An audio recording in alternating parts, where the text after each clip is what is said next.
Not far from where I live lie the Summer Isles, a group of beautiful little islands in the bay northwest of Ullapool. Although I tend to spend more time exploring in the hills and lochs, the sea has always fascinated me as well. On this trip, I paddled out around a few of the islands on what started as a fine summer's day, but later became a lot more of a windy challenge.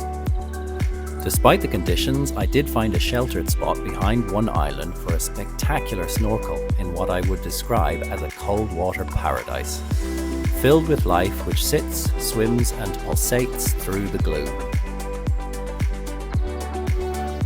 My name's Feargus, and this is the middle of nowhere.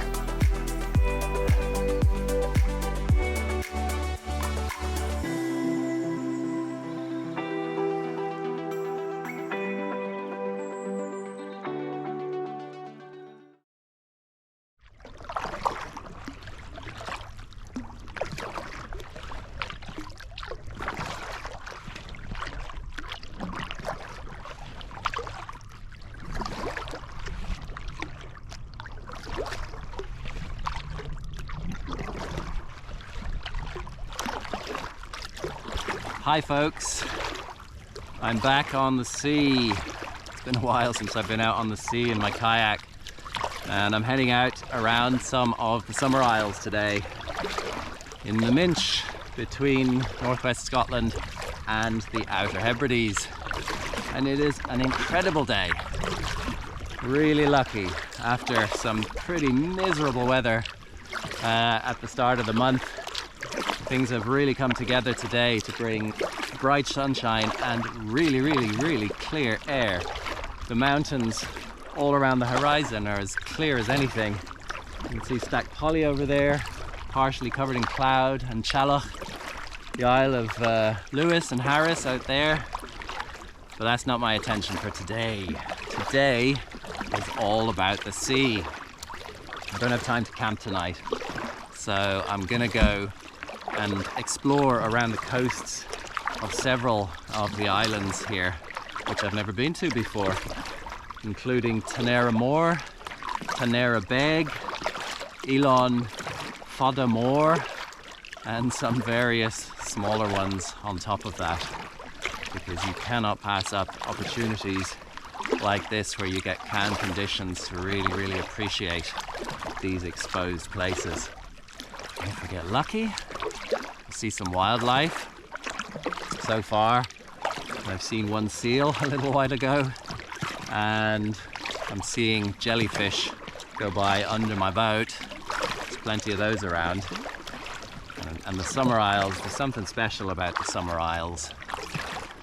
Just these little specks of land dotted about with a marine paradise around it. Stunning.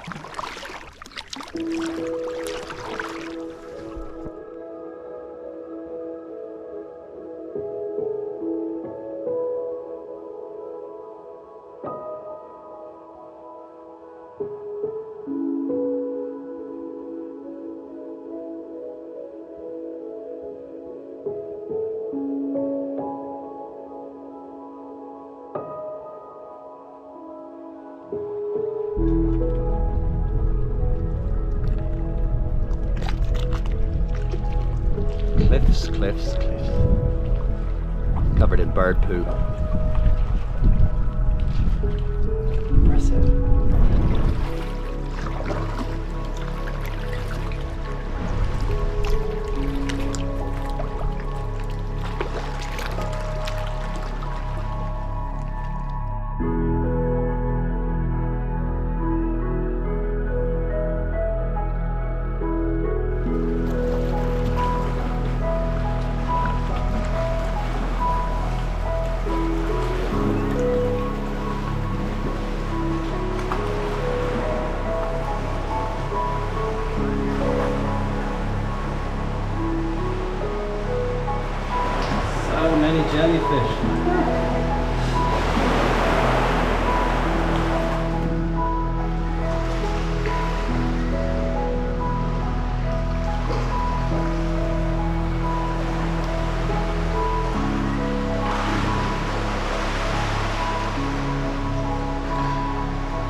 gone really windy.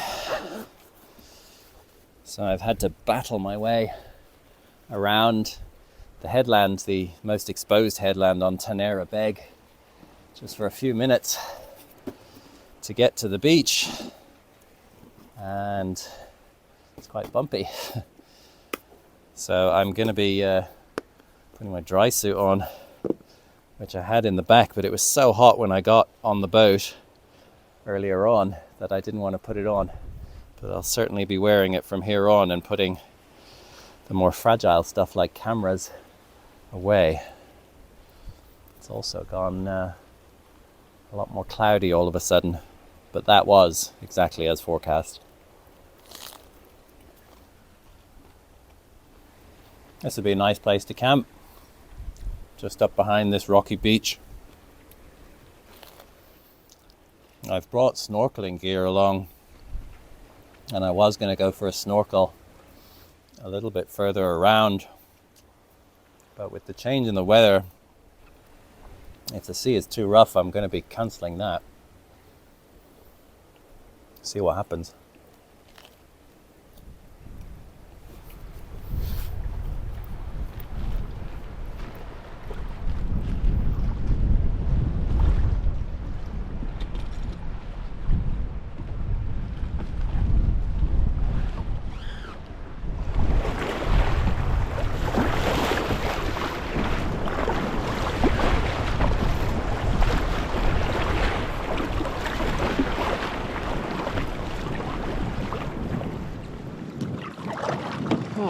Well, that was certainly exhilarating. Got pretty bumpy there for a little bit, coming around the exposed side. It's pleasant here. Now I'll have some shelter for a while before the last exposed push back to the mainland. Still thinking about snorkeling. Not sure. Not sure if I want to do it. It's not cold, but it's windy. If I find a really sheltered spot, maybe I'll hop in. Bear with me.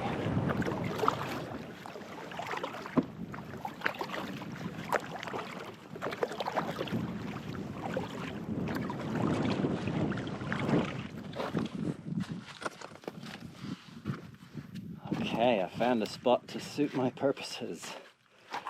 As the tide is going out, I've got to get past all of this slippery seaweed. But it's very calm in this little spot. Let's go swimming with the jellyfish.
Oh, that was absolutely beautiful.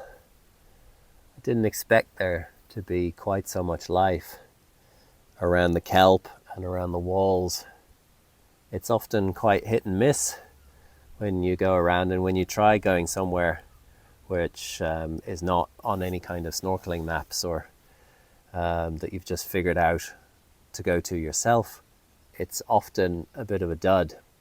But actually, this is a really good spot.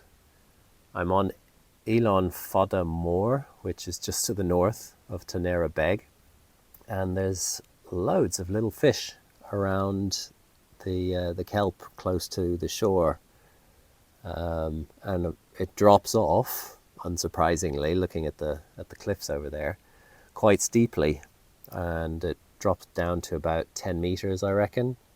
But the little fish are very, very pretty. And of course there are the jellyfish, and I could get quite close to them, although you've got to be careful, I'm told, around the lion's mane jellyfish, because they can give you a fairly painful sting. I've never been stung, and I've dared to swim quite close to them on a number of occasions, including just now, and I've never ended up with a sting in my face or anything, because that's the only area where there's a couple of spots beneath my mask where the sting might be able to get to my skin. But they're just beautiful to watch, gradually pulsating along through the gloom. They're so graceful. It's like they've always been there. And of course, jellyfish have been there for 500 million years, just pulsing through the oceans. And looking closely at the tentacles, some fish are completely immune to the stings, and they just hide in among the tentacles. There was one jellyfish which I got really quite close to, and there were 2 or 3 fish, and they went right inside the tentacles. I could just see them in between, so obviously the stings aren't getting to them. It's quite a pleasant temperature this afternoon, and I am going to sort my stuff out now, start heading back. It's not actually that far to go over there.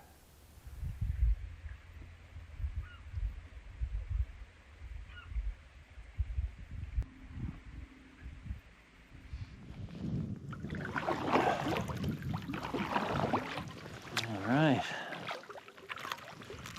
back on the water.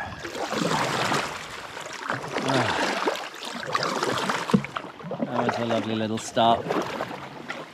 I can't tell you why I am more fond of freshwater, or somehow more enticed by freshwater than by saltwater, when you consider that whenever you look at the life in the sea, it's usually a hell of a lot bigger and more vibrant. It's probably got to do with the fact that I spent so much of my childhood collecting things from ponds and streams and rivers and keeping them in jars and stuff. It's just got a special place in my soul. That's not to say that the marine life isn't very, very impressive. One of the most fascinating things that I saw, on top of course, the little colourful fish and the jellyfish, are by diving down a few meters, the dead man's fingers. That's the colloquial term. They're actually a kind of soft coral that grows in cold waters, like this. And they're kind of spooky, but also really fascinating and really beautiful if you look at them closely. And I've never been able to stare at them for very long, because I'm not a diver, at least not anymore. I have done diving, but you can't equalize anymore. I don't know why, it's just the way it is. Woo!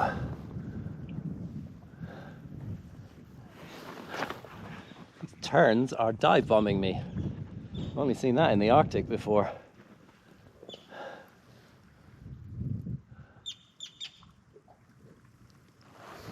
I don't want to get a bleeding scalp Got pretty sharp beaks from what I understand.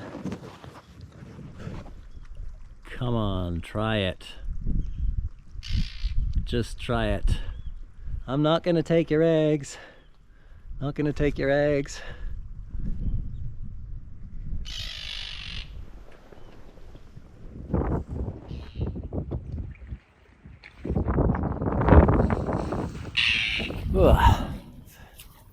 As I always say, thanks very much for watching. I hope you enjoyed it. If you haven't subscribed already, please do. Give me a thumbs up. I'd love to hear your comments. Have you been snorkeling anywhere particularly interesting? In the UK, in Scotland, or elsewhere? Let me know. Let other people know below. And I will see you in about 10 or 12 days. Take it easy for now.